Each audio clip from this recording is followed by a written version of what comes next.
Welcome to Inside Design with Kandrak and Cole. This podcast is a conversation between two business partners, Joanne Kandrak and Kelly Cole.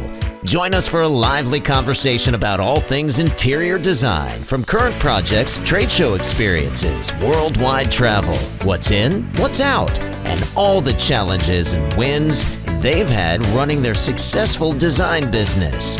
Whether you're a seasoned interior designer, new to the industry, or a creative enthusiast, you will walk away with insightful information, newfound inspiration, and a smile on your face after listening to these two. And here they are, Joanne and Kelly. Hey everybody, thanks for tuning in. This is episode 211 of Inside Design with Kandrak and Cole.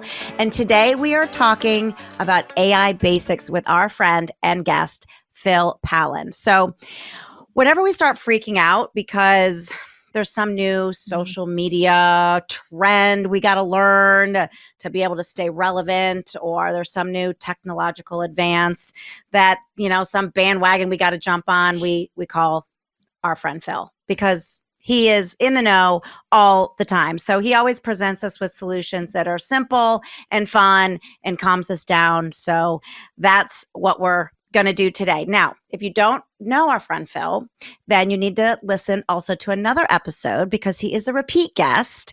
And that's episode 70 we did back in 2019. Can you believe that? That was 5 years ago. I know. We were talking about branding. Unbelievable. So anyway, a little bit about Phil before we dive into our sponsor.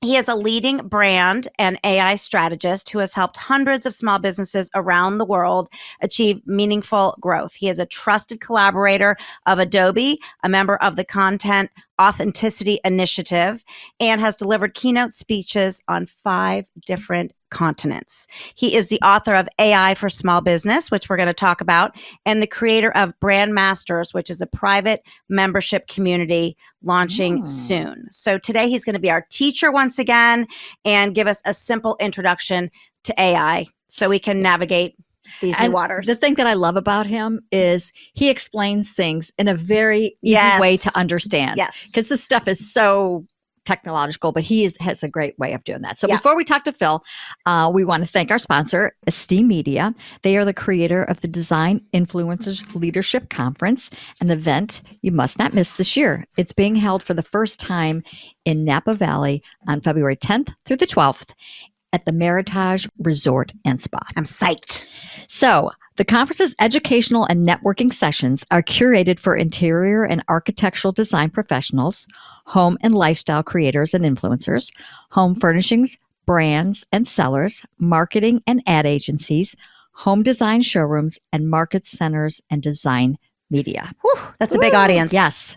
So whether you're a curious beginner, an expert creator of digital home design content, or building your own company's influence, this is your event. So this year, the following events are planned. Skilled industry speakers. They always have great speakers. Scheduled one-on-one meetings between brands, designers, and design influencers. That's always really good. A Genius Bar Clinic offering private appointments. That's awesome. Which we took advantage of, and it was very helpful. Yep. Expanded business management skill sessions for an always changing consumer, employee, technology, and general business landscape. Yeah. And then off-site networking sessions showcasing the surrounding wine country included the Culinary Institute of America, Greystone Mansion opening reception, a late afternoon and evening with California's top winemaker and changemaker Hardy Wallace of Extra Dimensional Wine, and a closing event at Artesia Winery, owned by Spain's oldest winemaking event. Oh, I can't wait for that. So this will likely sell out in advance, but there are still seats and sponsorship opportunities available. Register now for early bird rates at designinfluencersconference.com. If you have any questions, please email Luba, Luba, at esteemmedia.com. And we will see you there. Whew, that was a lot of goodness. Okay. So welcome, Phil. Hi, Phil. Hello, you two. I'm so happy to see you and hear you. You're such pros. Episode 211, how far you've come, and I'm happy to be back. And for anybody that has listened to, I mean, if go back and listen to episode one, everybody. Because this guy right here is really the reason that we have this podcast. Yep. Does that make you proud, one Phil? of my proudest, yes, it does. It's like one of my proudest client success stories. And I'm not just saying that because I'm on your podcast, but when I look back at like, clients that have gone and done the things that I've told them to do, this is definitely up there. This is like definitely top 3 success moments. It is. I love that you guys keep at it. It's a lot of work. A podcast is a lot of work. And you really guys have just geniusly found a way that this is not only fulfilling for your growing audience, but it continues to be fulfilling for you as a content creation means. And that's just so cool. Yeah. Thanks. Thank you.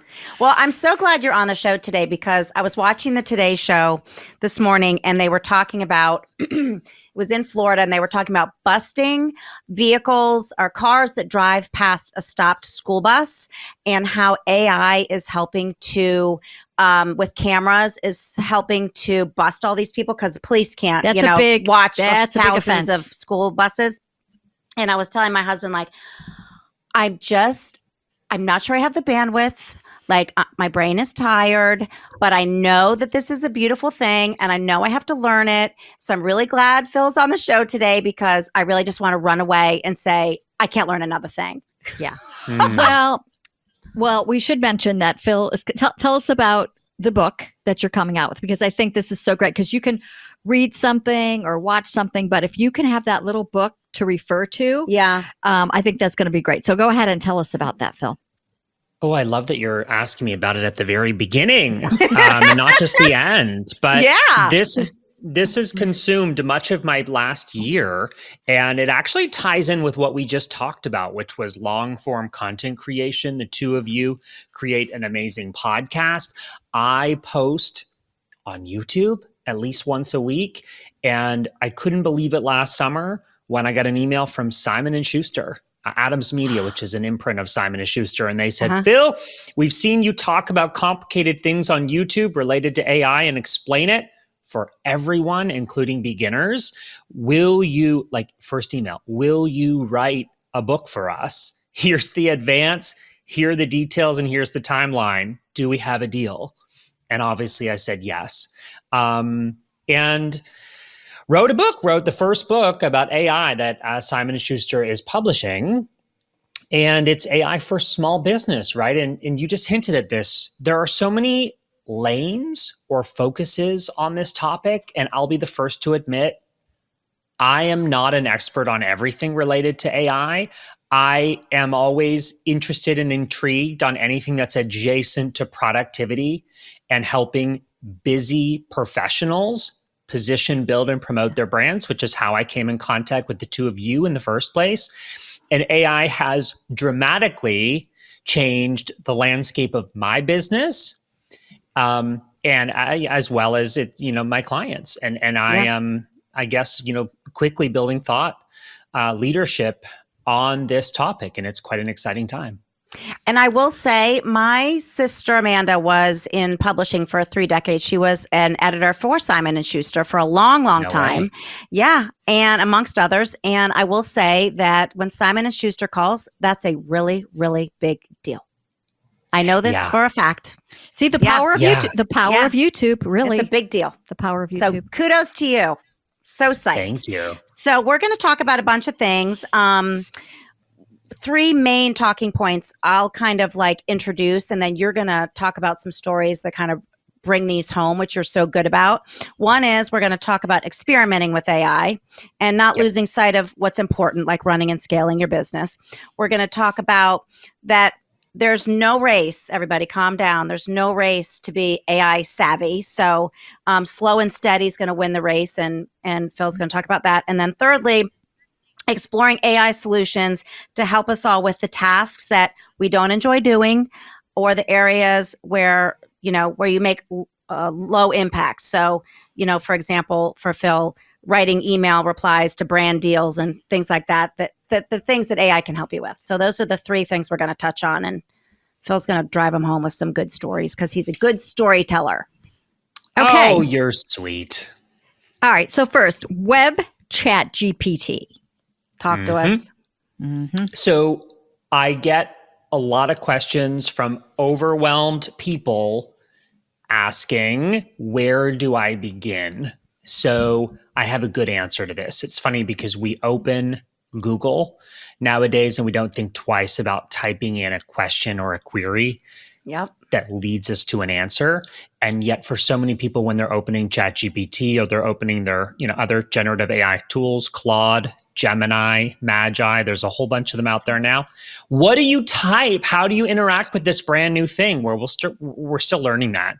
Yeah. So what I like to tell people to do, start by noticing and inventorying the moments you use Google and interact with Google, and start to train your mind on how you could be using ChatGPT for similar searches. So there's a tool called Web ChatGPT.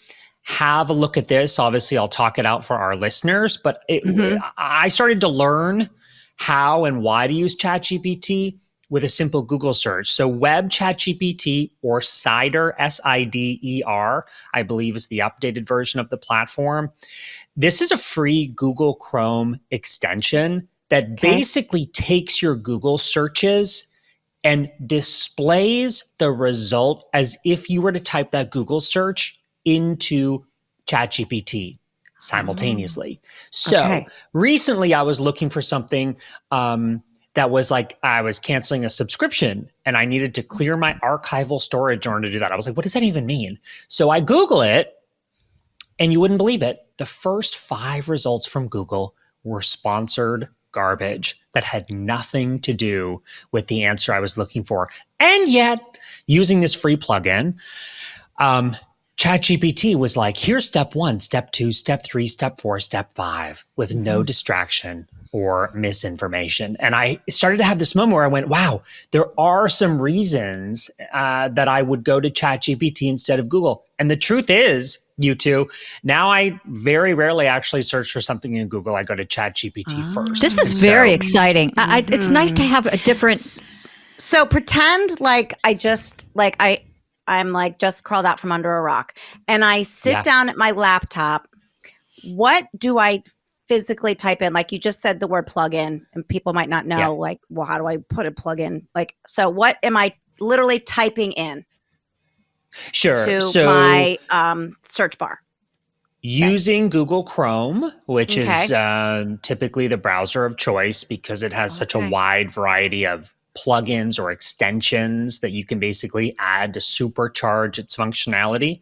My recommendation would be to experiment. There are 2 tools that do this, and I'm mentioning both of them. There's Web ChatGPT, which is a free plugin. There's also one called Cider, and they function in the same way. It basically adds a toolbar. Once installed, it adds a toolbar on the right-hand side of your Google searches and shows you the result as if you were to type your Google search into ChatGPT instead. And this is going to train your brain on why you might use a generative AI tool that's text-based like ChatGPT. Got it. Okay. That's easy enough. Okay. So there we go. So we've done that. There we go. So good. Step 1. Step 2 is arriving at that moment where you go, oh my gosh, AI could actually make a difference in my business. Now, you guys know that I've always been a geek at heart. I embrace it. I use my YouTube content creation as my way of exercising that. And funny enough, since you and I last spoke, I mean, if we go back to 2019, branding services was 100% of my income streams. Now, branding services makes up 40% of my business. 40%, actually 60% of my income now is content creation. I can't even believe I'm saying that out loud. Wow. But my world has just completely changed. 40% of that is Adobe. I work, this year I worked on 10 different projects. Actually, it's in a spreadsheet with Adobe, and it's just a really exciting time. AI has rocked my world as it is for so many people. But yeah, I'm still working with clients, but less than half of the clients I worked with last year.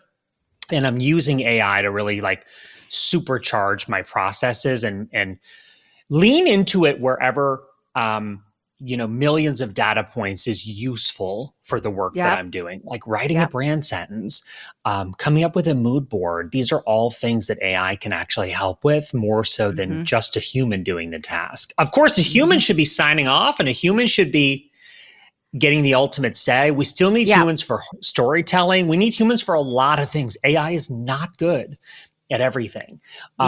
But it's made a big difference in my business. And I reflect on the first moment where I went, holy crap, this is actually really powerful. I had a client, Carrie, who was a consultant, works with a range of clients.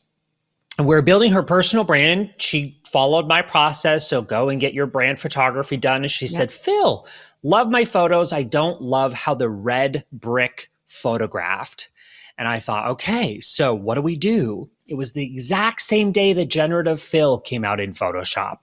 So I thought, well, I should probably try out this new feature that all my friends are talking about from Photoshop, and was able to select the subject, add in a text prompt that said, change the red brick to white brick, and was able to regenerate that image with an on-brand background without a reshoot, without having to hire a photographer for a second time. We were still able to use all of that amazing essence from that first shoot and stay on track, timeline, budget for that pretty project. Cool. This is on YouTube. You guys, if you want to see it, we have it on the screen to show the difference between the red and the white brick and what it did for her. Yeah, it did make a difference. Imagery, and it's awesome. Yeah, really. Yeah. And so again, we're not like generating Carrie using AI. We're still capturing her with a photographer, but there are complementary elements that AI can help us with. And this was the first moment where I went, wow, this is actually going to make a difference in my business. In fact, the way that it's impacted like photo shoot prep, we've never been more chill than ever. Clients are like, so Phil, how do I prepare for this photo shoot? I'm like, honestly, just show up as you. We can change the color of your shirt. We can change elements in the background. Most importantly, we can remove distractions in the background. Show up as you. And I would just also say that AI has its place, but it will not replace brand photography. AI has not replaced the services that I provide my clients, which is a branding process, brand identity development with a lot of touch points and discussion and thorough work, very similar to the work that you are doing, similar to the work that your listeners are doing with their clients. I'm really not worried about AI replacing human creativity. It can't. So was that Adobe Photoshop that you did that in? Yeah, that was in Photoshop. And I'm often talking about their suite of tools, but I'm really excited that functionality has now been brought over to Adobe Express, which is where I create all of my social media content. So if people are wanting to try out some of these really cool AI features powered by Adobe Firefly, I recommend first trying Adobe Express, which you can try for free. And in there, you can use generative expand. So let's say you've got like a square image and you want to make it a banner. It used to be like, how would you do that in the past? Now you can expand the image and it will use AI to actually generate the expanded canvas portions. Again, complementary to the image that you're providing. You still want to have great quality imagery. I always like to just clarify that AI is not replacing this. It's complementing much of what we're doing. Yeah. I think that's a really good point. And it's one thing, it's probably one of the biggest takeaways that I took from the Luxury Design Summit that we went to in Chatham earlier this year. That's another conference that Esteem Media puts on, that we talked a lot about AI and that AI is your best friend. It's your partner. It's not replacing a lot of crucial touch points. And like you're saying, storytelling and even it still has a lot of fine tuning to happen, right? In terms of the technology. Well, this is, I think, the more positive side to AI. There's this other group that's like, it's so very scary. It's going to take, so yeah, we're talking about the positive stuff. The responsible use side of it. Yes. Goldman Sachs did a study last year that found that 63% of businesses in the US would be complemented by AI, 30% unaffected, and 7% replaced. So whether it's AI or it's any other technology, chances are as it evolves, 7% of the workforce is probably at jeopardy of being impacted significantly by any type of innovation. I think we're seeing the innovation happen faster than ever. What it should do for all of us, we should be concerned at all times in a healthy, amount. What can we be doing to make sure that we can't be replaced by technology or by another human? I think about this all the time in my work. Why is what we do so valuable to a client that they're willing to put money up for it or choose me over someone else? Yeah. I'm not saying you need to be like, stressed every single day, but this is something that we need to think about as small business owners. And I can just tell you, it's been a radical year for me. As you've had Lauren on the podcast before and talked about her really exciting business that's taken off from social media. Yeah. My business has also taken off from social media, and I've had to really lean into AI to be able to accomplish a lot as an individual, as a solopreneur, as a small business owner.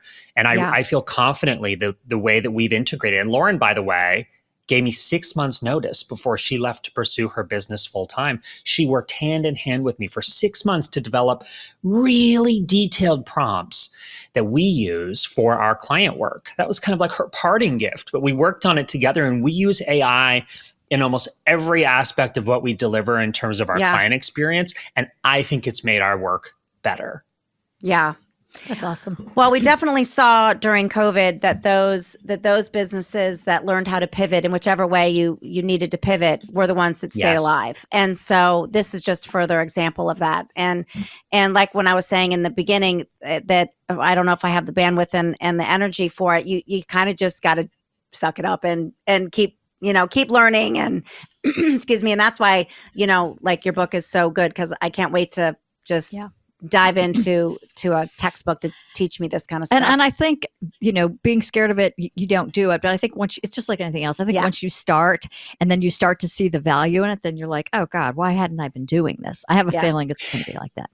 And that's okay. And that's a good thing to experience. But I would just remind people, Kelly, you said this beautifully at the beginning. I am really adamant that people don't treat this as a race. There's a lot of social media content out there that's designed to stress you out because it's selling products, and this is not a race. If anything, it's more important for you to keep your eyes on the prize and not get distracted for an entire afternoon or an entire day on the latest AI tool that people like me are talking about.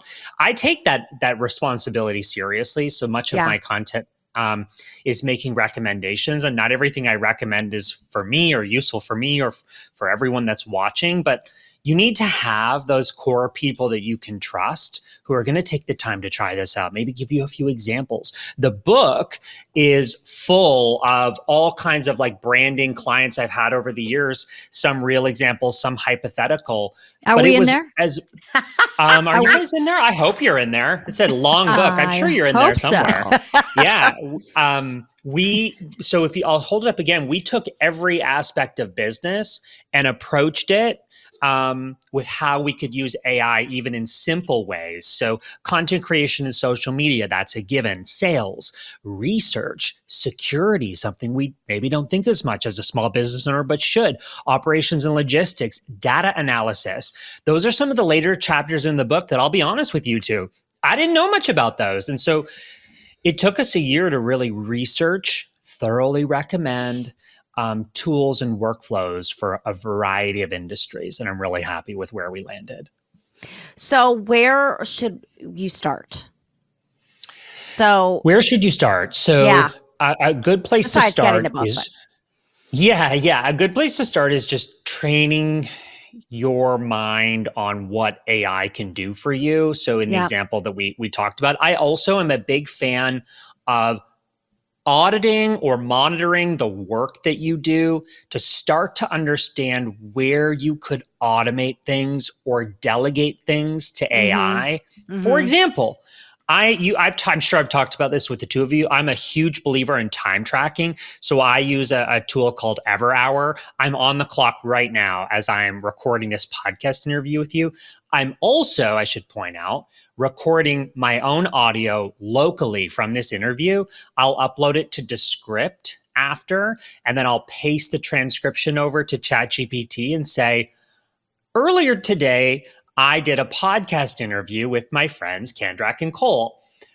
Do you have any ideas on overarching themes I could extract from my answers to craft an Instagram carousel, to write a long form blog post? Do you see? That's an example of how I am not just going to ChatGPT and say, I am a marketing and branding expert. Write me an Instagram caption. It's not good enough. You've got to give it more input. And what we're doing right now is the creation of input as a result of you guys asking me great questions. So you're taking this whatever hour of time or whatever the time is and being able to get several things from that Correct. time. Like I'm thinking. So that's where time saving would be. One thing that we talk a lot about with Gail that we don't kick off, we don't do as much is not only did we blog for over 10 years. Over 10 years, okay. But now we have 211 episodes of this show that could instantly become a blog because the SEO for our website and everything else is so much different, for a blog versus, whatever's on YouTube. It all helps and whatever, is to take the content of this show and then have ChatGPT turn it into a blog post. All right. Duh. So I have a confession to make because I've never done this before, but I did it the last outline that I wrote. I went into ChatGPT and asked for 5 serious and 5 funny quotes. Okay. In regard to painting and colors, because we were having Sue Wadden of Sherwin-Williams on, and I kind of like sometimes the quotes to be, and it gave me like 10 different ones. So that's a perfect use of it. It's not even cheating. No, I mean, get it. Instagram, how many? I mean, I would find myself really scrolling like I know that one. Oh, everybody's heard that one. Yeah. So there you go. See? Or like sometimes, when you're trying to like find the words. You need data points, like where you benefit from having data points. Yeah. And Joanne, that's like a perfect example. It's like, well, I could sit here and sift on Instagram and find them or go through my saved posts, and that's fine. There's an element of like human curation in that. That's great. But what's even better is to be able to go to ChatGPT and say, I want 10 or I want 100. And I mean, they came right up. Exactly. Yeah. I mean, so anytime you benefit from having millions and sometimes more data points in a certain exercise, that's a really good thing. And then I was just, to finish my thought, time, track your time so that at the end of the week, look and see what you spent your time on. Go through the list and go, where am I making high impact? Keep it. Where am I doing things that I really enjoy? Keep it. Anything where you're making low impact or you're doing things that you don't enjoy, start to get creative about how you could find some solutions using AI. And I gave the example of writing an email draft to brands. It's a good problem to have. I have brands reaching out saying, Phil, will you make us a video? Phil, will you include us in your newsletter? At this stage, probably not, unless I have some kind of partnership or we have a conversation about that in terms of working together, not just affiliate based. As you guys want sponsors because this stuff costs money to make, I am able to draft replies to those emails using AI in just a few seconds versus it taking several minutes, which has a compounding effect on how much time it takes during. You want to be thoughtful in your response, you know. Yeah, exactly. I'm already imagining what, I'm going to need to practice the kind of, it's garbage in, garbage out. So what I give to ChatGPT to come up with the solution I'm looking for. Yep. You know what I mean? Like you just said, I can't just go on and say I'm a marketing strategist and give me da da da da da. What you give it and what you feed it helps. The more the more detailed you are. Mm-hmm. And it's not your job to memorize that. So I use a tool called Text Blaze, which is actually not an AI tool, but it's AI adjacent. So it's a simple plugin that enables me to save text snippets. So, for example, Kelly, let's say you've got your bio somewhere, and rather than having to type that out or go and find it and paste it into ChatGPT, save it as a text snippet so that all you have to do is write a short code or like a shortcut and it'll pre-populate it. So I have one /bio. That'll pre-populate my bio anytime someone asks for it.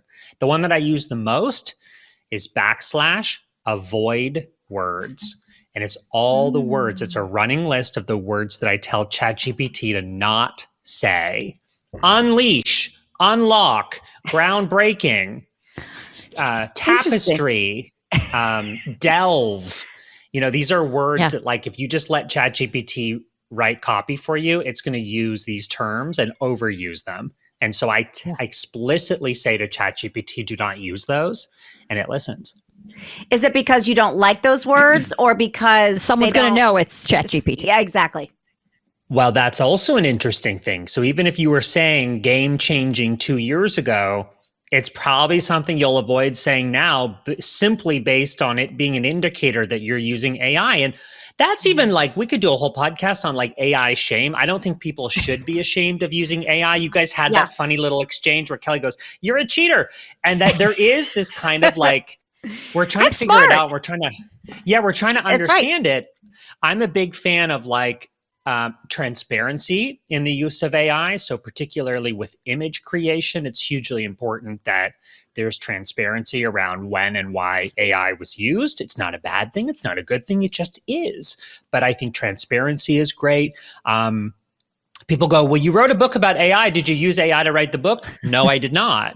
Obviously, I use AI as part of my research process, and I had to use AI to be able to write good prompts that I provide in the book. But ironically, I had to sign a contract with Simon & Schuster that said I would not use AI to write the book. And the truth is, I went and ordered 4 or 5 AI books as soon as I got the deal, and they were garbage. And it was very obvious that they had just been quickly written by AI, and really, they didn't have much of a soul.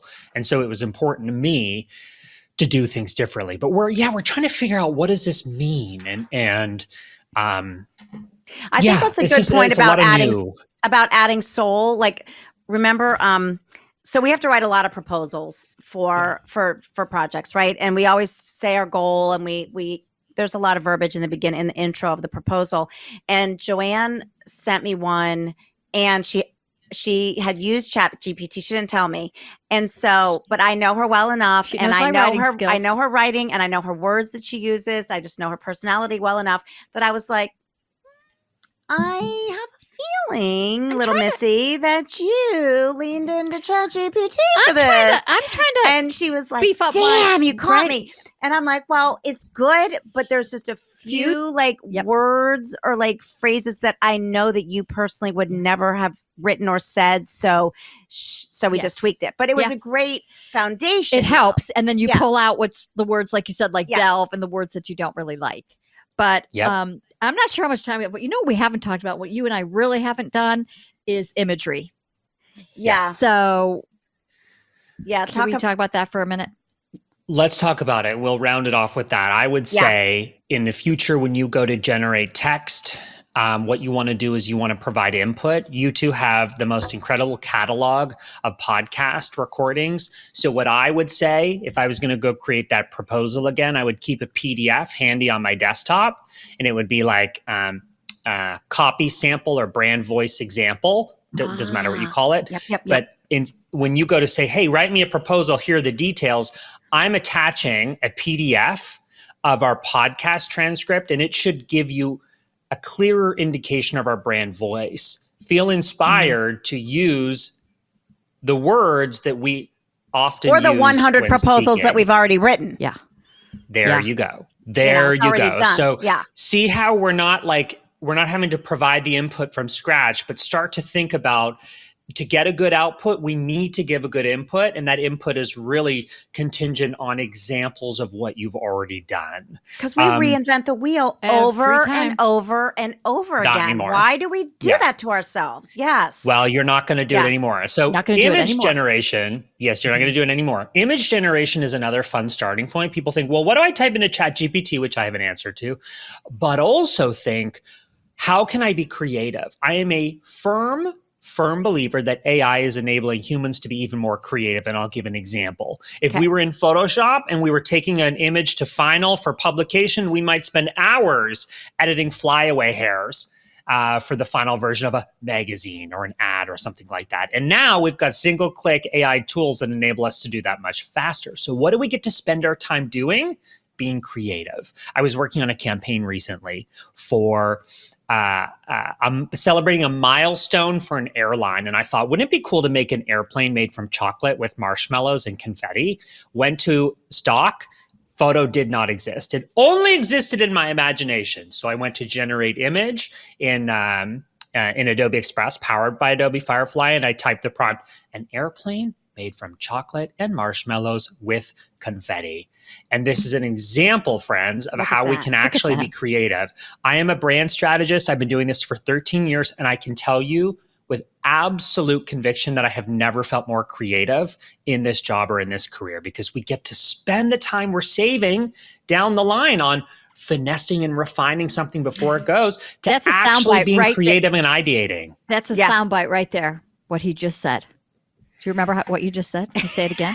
Yeah, I said passionately, I said, we get to spend the time that we used to spend refining and tweaking, something for hours before it gets shipped, to now ideating, imagining concepts and imagining what could be. And that's really exciting. Yeah. Well, you said you've never felt more creative. Yeah. That's a big deal. I have because never you would felt think more creative the in my opposite. career. Yeah, you would totally think the opposite. but that's why I thought sense. that was really, really good to hear. Mm-hmm.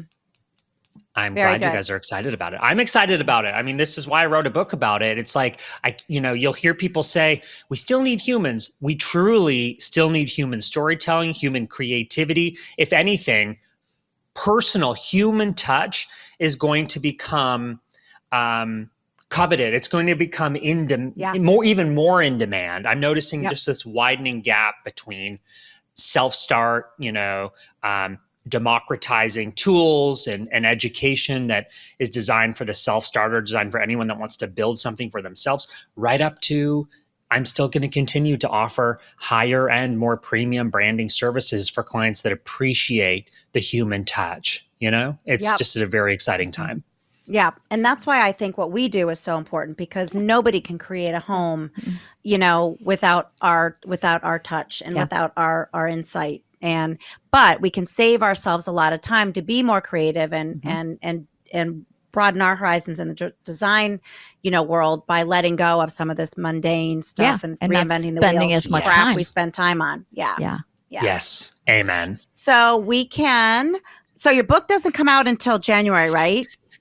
January 14th is a launch date, but it's available for pre-order. It's philp.al/AI-SM, AI for small business. And I know you guys will link to it and all of that stuff. It goes through every aspect of business for small business owners, recommending tools, workflows that you can take and adapt for your own business. We've been hard at work on it for a year. I'm in the process of recording the audiobook in the next week.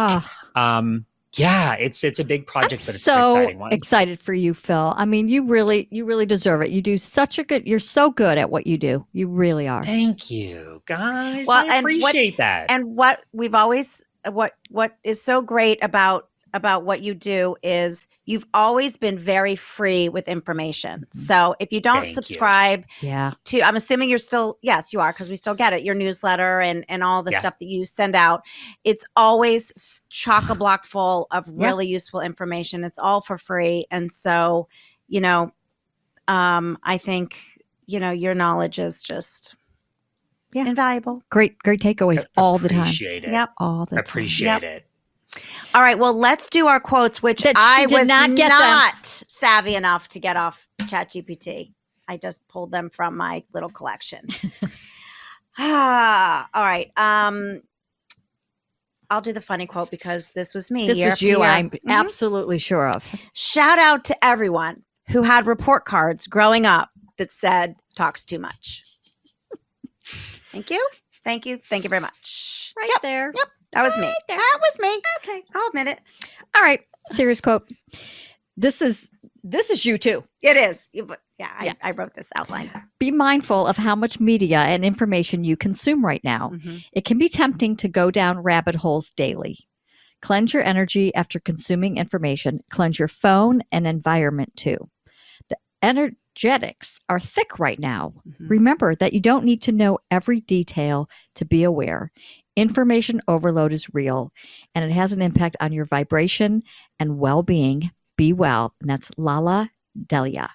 It's so true. I said the other day, I was sitting at my desk and I had 3 different things I was working on.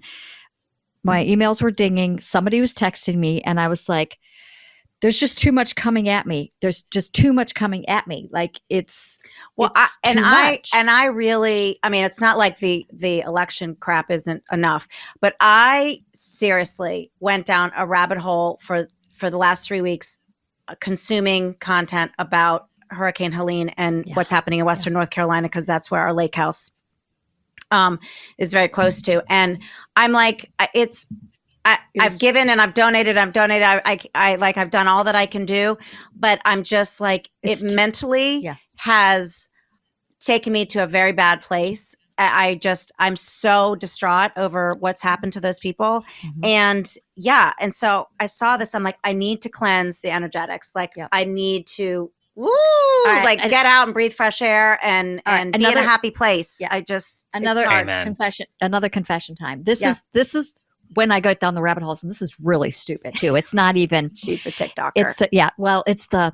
It's the political fights. Like I am like them. I get next thing I know, it's been like 15 minutes. I'm like, why do I let me get out of this? But I get obsessed about these fights on Facebook. Terrible. I know it's terrible. It's terrible. This is why Phil is running away to Italy. He's the smartest one at the table right now. Yes. Phil, thank you so much. You have, we love having you on. You are such a wealth of information. We really we miss hanging with you. I don't know when we're going to see each other in person, but I know. Maybe we need to make it happen soon. Maybe in Italy. Maybe we just run away, or Barcelona. Let's go to Marrakesh or something. Barcelona. Yeah. Meet in Barcelona. Mm-hmm. All good choices. I support all of those.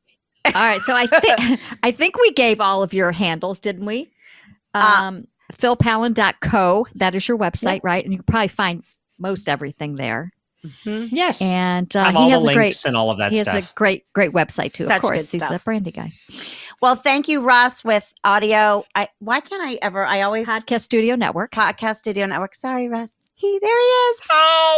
And Gail Mahoney with Gail Mahoney Branding and Marketing for making everything happen for us. We love you guys. And Esteem Media for the sponsorship. Yes. We will see you in Napa and we will see you in High Point for the Insiders Tour, which is another thing that Esteem Media runs. So very psyched. All right. Well, thanks for listening, everybody. Have a great day. Bye. Bye. Join Joanne and Kelly for a new episode every other Friday as they continue to explore the nuances of the interior design business with the goal of informing, inspiring, and entertaining their listeners. See their work at kandrak-cole.com and engage with them on Facebook and Instagram at Kandrak Cole.